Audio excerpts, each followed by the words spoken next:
오늘 우리가 읽은 성경 이야기는 잘 살고 싶어서 몸부림치는 한 사람의 이야기입니다. 그는 처음에는 크게 실패해서 망할 뻔했지만 그 어려움을 통해서 사람답게 사는 길을 찾게 되었다. 이런 말씀이에요. 오늘 이야기는 이런 가정의 배경이 있습니다. 한 아버지가 있는데 그에게 두 아들들이 있어요.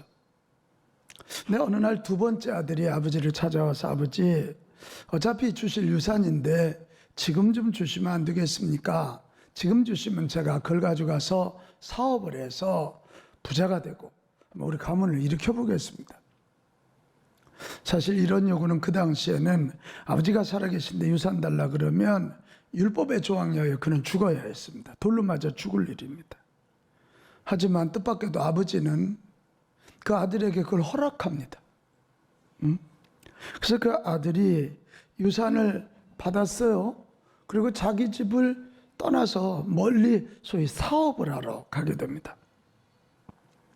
이제 사업을 하러 가게 되니까 여러 사람과의 만남이 필요하지 않겠어요? 그러니까 사람 만나야 되는데 만나다 보면 이게 술이 또 필요하잖아요. 그래서 술을 마시게 되고 서로 교제하다 보니 또 술 취하면 이 남자니까 또 이 성적 쾌락에 빠지게 되는 거죠. 그래서 결국 쾌락의 구덩이에 빠져서 그가 가지고 있는 모든 재산을 다 탕진합니다. 고난은 되게 겹쳐서 오는 법인데 그가 돈이 떨어지니까 누구도 반대하지 않아요. 밥 얻어 먹을 데도 없어요.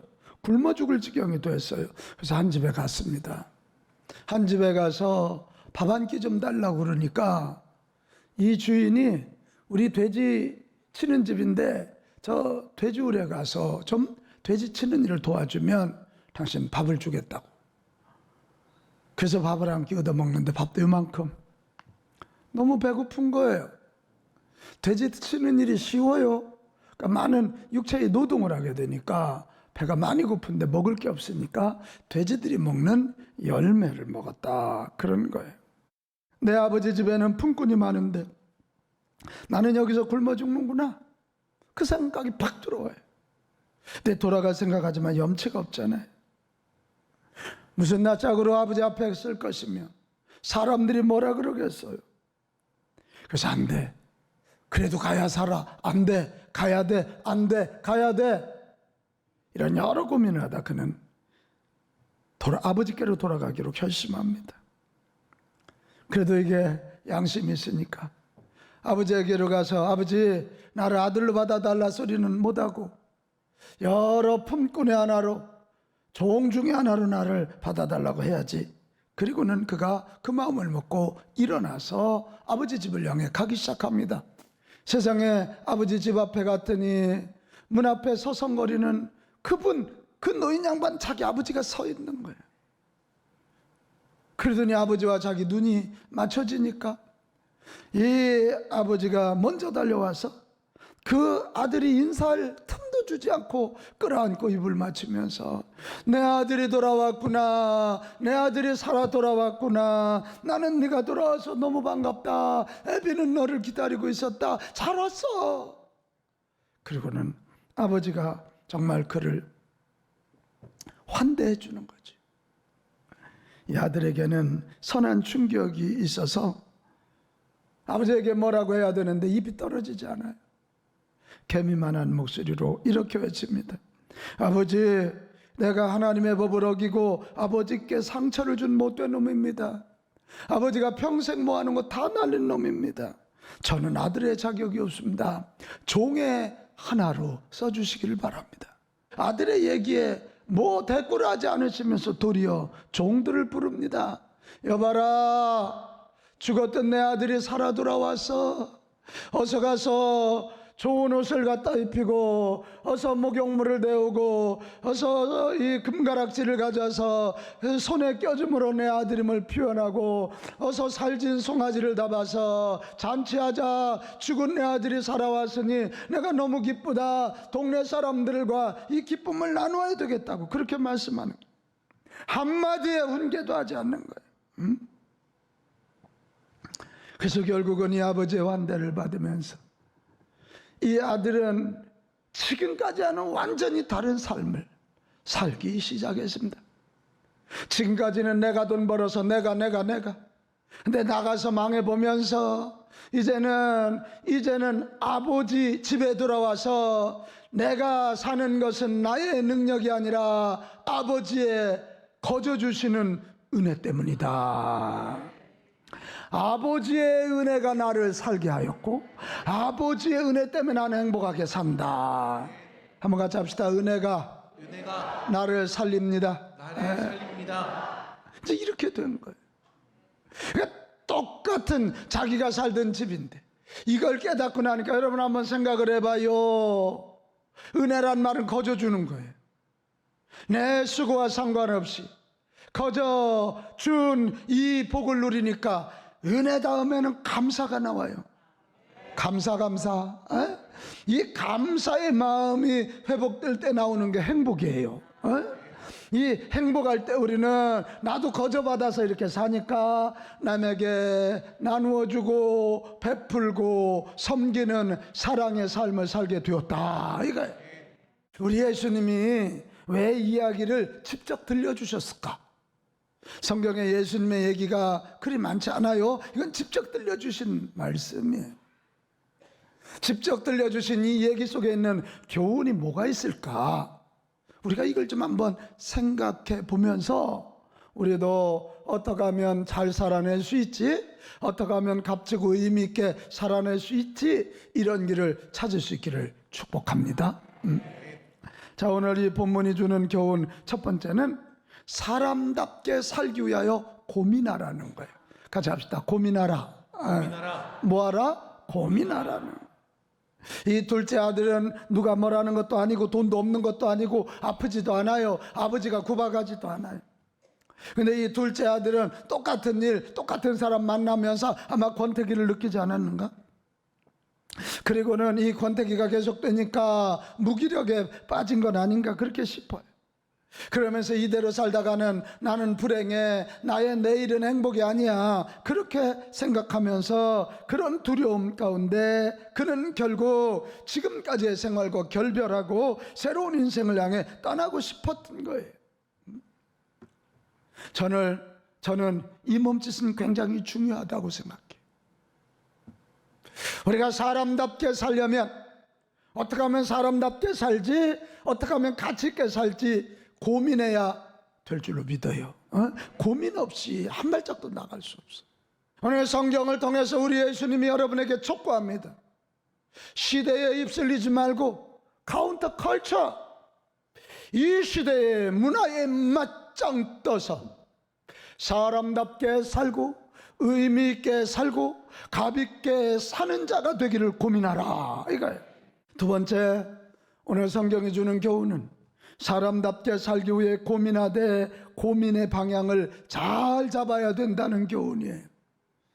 여러분, 속도보다 중요한 게 방향이에요. 이 둘째 아들이 사람답게 살았으면 좋겠다고 고민한 것까지는 좋았는데 이 고민의 방향이 틀렸어요. 내가 얼른 가서 돈을 벌어서 얼른 가서 내가 이렇게 되는 거예요. 이 둘째 아들의 모습 속에 오늘 현대인들을 보게 되는데요, 하나는 돈이면 다 된다는 생각이에요. 돈 많이 벌면 된다. 그 소위 아버지 돌아가시지도 않았는데 천륜을 무너뜨리고 유산을 먼저 요구하는 거예요. 율법을 무시하는 거예요. 그러면서도 돈 벌면 된다고 하는 거예요. 여러분, 한번 우리 솔직히 대답하자. 여기 있는 모든 사람들 너무 돈 많이 벌고 싶죠. 여러분, 돈 많이 버실 수 있기를 바라요. 그러나 착각에는 빠지지 마세요. 돈이면 다 된다? 아니에요.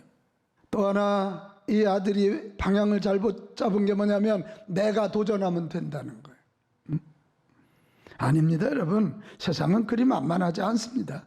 우리 주변에 죄악의 도전이 너무 거셉니다. 또 내가 그렇게 대단한 존재가 아니에요. 인간이 얼마나 연약하고 한 방에 훅 하고 날아갈 수 있어요. 그게 우리 인간이에요.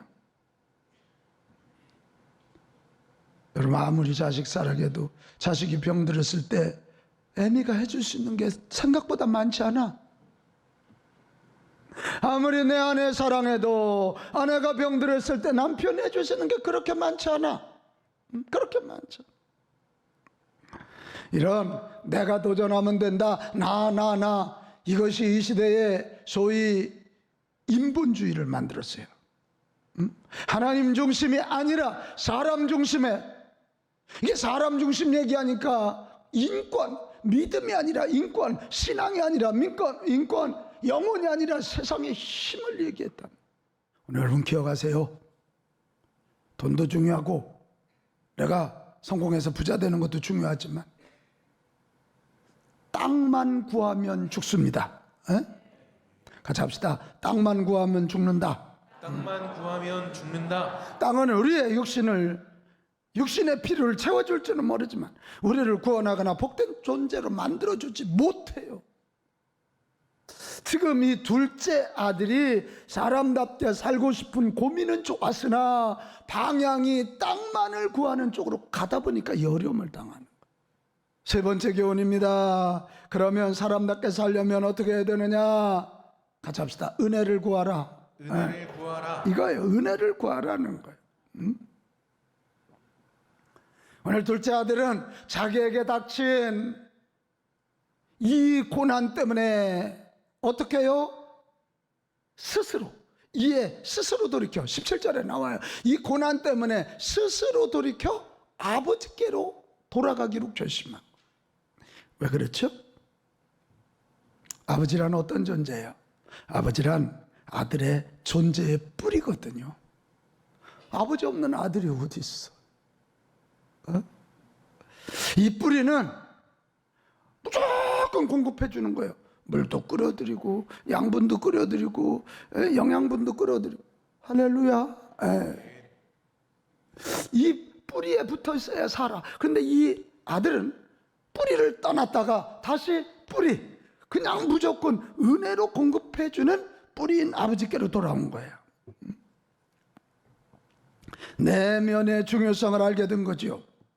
요한3서 1장 2절. 뭐가 잘된 같이?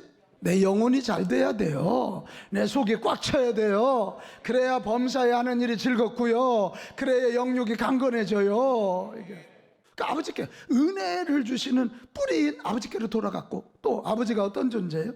가장 좋은 것을 다 주시는 분이에요. 은혜의 존재예요. 같이 합시다. 가장 좋은 것을 다 주시는 분. 그래서요, 여기 팀 켈러라고 하는 분이 둘째 아들을 아버지 거 다 허랑방탕했다 그래서 둘째 아들을 탕자라 그러잖아요. 근데 이 아버지를 뭐라 그러냐면 속도 없이 다 줬다 그래서 아버지를 탕부라 그랬어요. 수준 있는 사람 이럴 때 웃어요.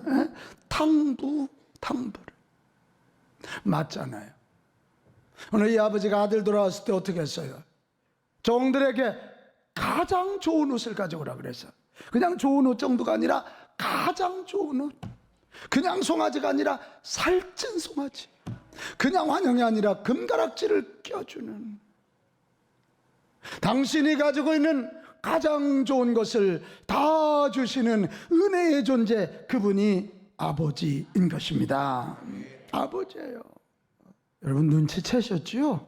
오늘 성경에 나오는 아버지가 누구예요? 탕부 하나님. 탕부이신 하나님이에요. 오늘 우리도 동일해요. 탕부 하나님께 돌아가서 나의 창조자이신 그분 앞에 돌아가서 창조의 질서를 회복하고 그분이 주시는 은혜를 받아야 내 영육이 산다. 사람답게 된다. 다시 합시다. 은혜가 나를 살게 한다. 그래서 제가요, 탕부 하나님 말씀 준비하면서 하나님 내게 주신 은혜가 뭘까 하고 정리해 보니까 내 가슴에 눈물이 흐르더라고. 이야, 내가 뭔데 하나님이 이런 큰 은혜를 주신, 그 은혜가 나를 나되게 하였구나. 하나님 주신 은혜를 제가 굵직하게 4개로 정리해 보니까요, 하나는 창세기 1장 26절. 하나님이 이르시되 우리의 형상을 따라, 하나님의 형상을 따라 우리를 하나님의 모양대로 만들어 주셨대. 같이 합시다. 나는 하나님에 의해 하나님처럼 만들어진 존재. 하나님처럼 만들어진 존재. 아멘. 너는 하나님이 온 우주를 통치하시는 전능하신 하나님이 너는 나처럼 만들어진 존재야. 너는 정말 탁월한 존재야. 너는 최고의 걸작품이야. 믿으십니까? 아멘. 이거 믿어요. 괜히 남하고 소유 중심에 비교하다 절망하지 말아요. 다시 합시다. 나는 하나님에 의하여 하나님처럼 만들어진 존재. 하나님처럼 만들어진 존재. 할렐루야. 또 하나님이 우리에게 주시는 두 번째 큰 은혜는 로마서 8장 32절에 있어요. 자기 아들을 아끼지 아니하시고 우리를 모든 사람 위하여 내주시니가 어찌 그 아들과 함께 모든 것을 우리에게 주시지 아니하겠나. 하나님이 창조하신 인간들이 자꾸 하나님을 떠나고 창조 질서를 떠나고 죄짓고 마귀에게 쫓아서 지옥을 향해 가니까 하나님이 성경 율법도 보내고 예언자들도 보내고 다 했지만 안 돼. 그러니까 마지막 결국 하나님을 알게 하시고 하나님 나라 알게 하시고 죄 용서의 길을 마련하시기 위하여 하나님의 외아들 예수 그리스도를 이 땅에 보내셨다. 그리고 그 예수님을 하여금 여기는 저와 여러분의 모든 죄값을 치르기 위하여 십자가에 죽게 하시고 죽은 지 사흘 만에 다시 살아나게 하셔서 하나님됨을 알게 하셨다. 이게 또 하나 요한복음 14장 26절에 보면 보혜사 곧 아버지께서 내 이름으로 보내실 성령 그가 너에게 모든 것을 가르치고 모든 것을 생각나게 한다. 이게 뭔 얘기냐면 자 여러분 하나님이 눈에 보여요 안 보여요? 안 보여요. 예수님이 보여요? 안 보여요. 근데 우리 믿어지잖아요. 왜요? 그 하나님이 예수님이 거룩하신 영으로 우리 가운데 이 예배당 안에 와 계시고 여러분 마음속에 와 계시는 거예요. 이게. 우리 이권사님 속에 와 계시는 거야. 와서 예수 믿게 하시고 말씀 생각나게 하시고 우리를 보호하시고 인도하시고 승리케 하신다. 그리고 또 하나 진짜 놀라운 복이 계시록 21장 6절에서 8절 알파와 오메가 우리 하나님이 세상을 창조하시고 마지막 심판하실 분. 그 하나님이 내가 생명수 샘물을 목마른 자에게 값없이 주리니 생명수 먹어야 영생이 주어지지 않겠어요? 이기는 자들에게는 하늘나라 영생을 상속으로 주고 내가 그들의 하나님이 되고 그들이 내 자녀가 된다. 자 그런데 8절로 가봐. 두려워하는 자들, 믿지 않는 자들, 흉악한 자들, 살인자들, 음행하는 자들, 점쟁이들, 우상숭배자들, 거짓말하는 자들 이런 사람들은 꺼지지 않는 지옥불 불과 유황으로 타는 지옥에 던져지는데 2번 죽는데 이거 무서운 경고로 들어야 됩니다. 저도 이거 교회 나가기 전까지는 몰랐어요. 우리 아버지 위암으로 세상 떠나면서 우리가 교회 나가기 시작하고 교회 나가서 보니까 이게 사실이야. 근데 사실이야. 사랑하는 여러분, 우리 탕부 하나님이 주시는 이 4가지 은혜만 생각해도 우리는 배부른 인생, 행복한 인생. 할렐루야.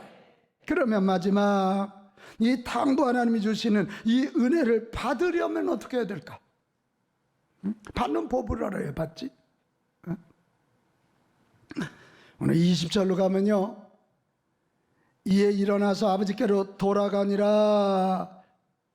이 둘째 아들에게 실제적인 삶의 변화는 결심만 한 것이 아니라 용기를 가지고 일어나 돌아갔어요. 같이 합시다. 일어나 돌아가자. 이거였어요. 실제적으로 행동한 거예요. 오늘도 당부 하나님께 가는 길이 뭔지를 알고 실제적으로 일어나 돌아가는 저와 여러분 됩시다.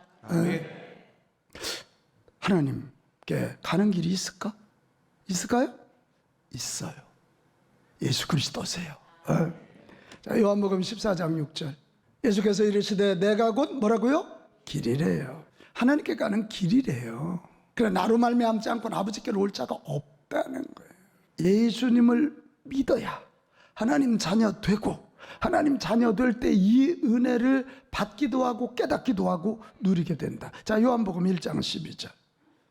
영접하는 자, 곧 그 이름, 예수의 이름을 믿는 자들에게는 하나님의 자녀가 되는 권세를 주셨으니, 영접이라는 게 뭡니까? 예수님을 나의 구주로, 나의 하나님으로 받아들이는 거예요. 받아들이는. 나로는 안 되는 것을 인정하고 내 안에 예수님을 나의 주인, 나의 하나님으로 모셔드리는 거예요. 여러분, 근데 더 놀라운 사실은 이걸 우리가 구해야 되는데 예수님이 더 갈급하게 우리 안에 오셔서 우리를 하나님 자녀 만드시려고 아주 갈급해 하신다는 사실이 계시록 3장 2절입니다. 내가 문 밖에 서서 두드리노니 내가 내 안에 들어가서 너와 더불어 먹고 너에게 영원한 생명을 주고 너에게 은혜를 주고 너에게 생명을 주고 너에게 능력을 주리라. 만문 좀 열어라, 열어라, 열어라. 성경에 나오는 예수님을 나의 구주, 나의 하나님으로 모실 때 그분이 오셔서 우리를 하나님 자녀 되게 하시고 하나님 자녀 되었을 때 이 탕부 하나님이 주신 이 놀라운 은혜들을 누리게 되고 그 은혜를 누리게 될 때 그 은혜 때문에 우리는 거듭나서 하나님의 자녀로 가장 사람답게 가장 의미 있게 복되게 거룩하게 살게 되는 것입니다. 여러분, 용기를 내어서 예수님을 나의 주님, 나의 하나님으로 모셔드리겠습니까? 교회 오래 다닌 사람 방심하지 마세요. 내 직분이 목사요, 장로라고 방심하지 마세요. 정말 예수님을 나의 안에 모셔야 돼요. 지금 교회 처음 왔더라도 예수님 모신 자는 하나님의 자녀 은혜가 임하고 아무리 신앙생활 오래 해도 예수님 없으면 미안하지만 신앙인이 아니라 종교인에 불과해요. 여러분에게 다시 묻겠어요. 예수님을 나의 주님, 나의 하나님으로 영접하시겠습니까? 아멘. 정말입니까? 아멘. 네. 그렇다면 우리 기도를 함께 드립시다. 여기 주 예수님, 제가 기도문 적었어요. 이게 예수님 영접하는 기도예요. 같이 기도하겠습니다. 주 예수님, 나는 주님을 믿기 원합니다. 십자가에서 죽으심으로 내 모든 죄와 죄의 결과로 오는 저주와 심판을 나를 대신하여 담당해 주시니 감사합니다. 그리고 부활하심으로 영원한 생명을 주시니 감사합니다. 이 시간 회개하며 내 마음의 문을 열고 예수님을 나의 구주, 내 인생의 통치자로 영접합니다. 내 안에 오시어 나를 다스려 주시고 나를 주 예수님이 원하시는 사람으로 만들어 주옵소서. 예수님의 이름으로 기도드립니다. 아멘. 여러분, 용기를 가지고 예수님 영접하여 하나님 자녀 되는 복을 꼭 누리실 수 있기를 바랍니다. 여러분, 하나님 자녀 되는 건 거듭남이에요. 변화가 아니에요. 조금 더 나아지는 게 아니에요. 존재 자체가 그래 리크리에이션, 재창조예요. 새로운 피조물이에요. 여러분, 예수 믿어 하나님의 자녀로 거듭납시다. 네. 사랑하는 여러분, 특히 오늘 초청받아 교회에 처음 오신 여러분, 인간은 흙으로 만들어진 너무도 유약한 존재고 자기 스스로도 자기를 어쩌지 못하는 존재이고 죄를 넘어설 수 없는 존재고 죽을 수밖에 없는 연약한 존재입니다. 이렇게 연약한 존재인 내가 나의 주인이 되어서 땅의 것만을 쫓다가는 처절한 실패와 절망만을 맛보게 됩니다. 이제 이런 삶을 정리하고 돌이켜 예수님을 통해서 하나님의 자녀되고 하나님 자녀 되어서 탕부 하나님께로 나아가실 수 있게 되시기를 축복합니다. 단순한 변화로는 안 됩니다. 하나님의 자녀로 거듭나야 됩니다. 오늘 교회만 다니면서 조금 변화만 추구해서 이 지경이 된 거예요. 단순한 변화로만 안 돼요. 우리 존재 자체가 거듭나서 하나님 자녀 되어야 될 줄로 믿습니다. 오늘 예수님이 초청하세요. 수고하고 무거운 짐진 자들아 다 내게로 오라. 내가 너희를 쉬게 하리라. 너무 힘드십니까? 예수님의 초청 앞에 오셔서 예수님 주시는 평안을 누리실 수 있기를 바랍니다. 여러분, 마음에 있는 상처에 쓴 뿌리, 이것 때문에 너무 힘듭니까? 그런 분도 예수님 앞에 오십시오. 오늘 아버지에게서요 굉장히 마음에 걸린 사람이 여기 있을 거예요. 아버지란 단어만 생각해도 우리 엄마에게 그렇게 폭력을 가하고 자식들에게 아무것도 해주지 못한 상처를 준 아버지, 그런 사람들이 있을 거예요. 하늘아버지는 그러지 않으세요? 여러분 속에 있는 상처의 쓴뿌리 다 타치하시고 만져주시고 이 시간 예수님의 보혈로 깨끗하게 씻어주시는 아버지십니다. 예수님의 초청에 지금 응답하시어서 하나님의 자녀 되는 복을 누릴 수 있기를 바랍니다. 그럴 때 하나님의 자녀로 살아가게 될 것입니다. 다시 합시다. 은혜가 은혜가 나를 살게 한다. 나를 살게 한다.